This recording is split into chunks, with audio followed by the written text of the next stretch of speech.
As we approach the end of this year, let's quickly review some of the dramatic films of 2014.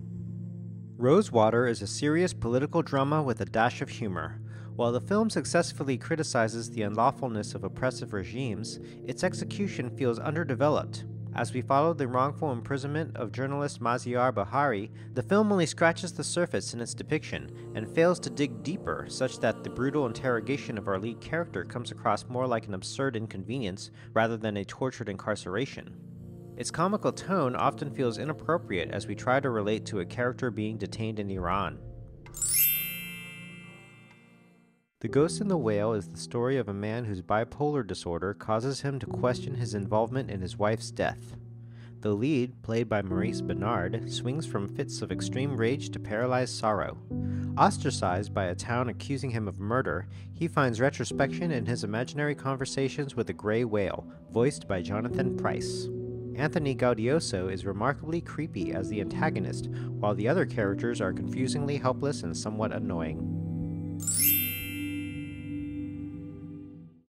Gone Girl successfully satirizes the crass sensationalism of mainstream American cable news, which thrives on tabloid speculation rather than investigative fact.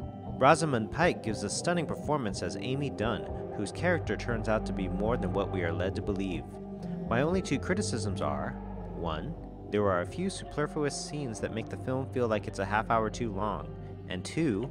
While we know that Ben Affleck's character, Nick Dunn, is wrongfully scrutinized by the media, we can't sympathize with him because he does a lot of stupid and unlikable things. Even Carrie Coon, who does a good job as Ben Affleck's sister, is constantly criticizing him for being stupid and unlikable. So why should the audience care what happens to him? In any case, if you enjoy riding roller coasters, you'll also enjoy this movie, and Ben Affleck has a nude scene. Chef is a film about taking control of one's passions and realizing that success and happiness are not necessarily measured on the same graph. Beholden to his restaurant owner, Jon Favreau plays a chef whose career is ruined by a bad review.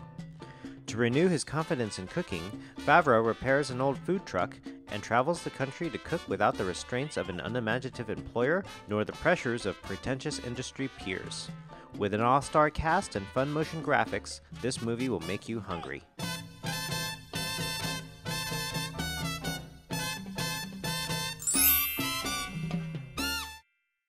In The Theory of Everything, Felicity Jones as Jane Hawking and Eddie Redmayne as Stephen Hawking are amazing.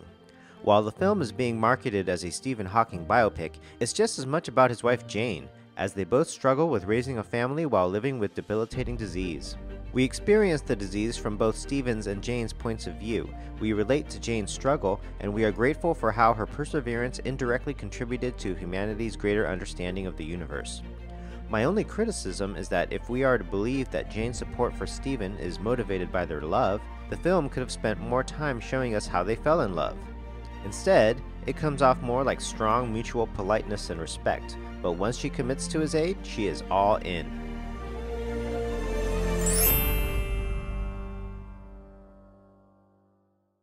Birdman is a film about self-entitlement, self-worth, self-relevance, self-redemption, and rebirth.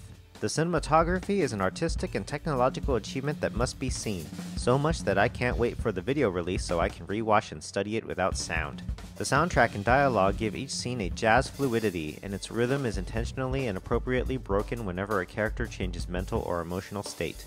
This is also a film that criticizes the disingenuous culture of Hollywood, and ironically, Michael Keaton, Emma Stone, and Edward Norton, three actors known for their blockbuster comic book movie roles, each have rewarding character arcs that lead to a satisfying conclusion.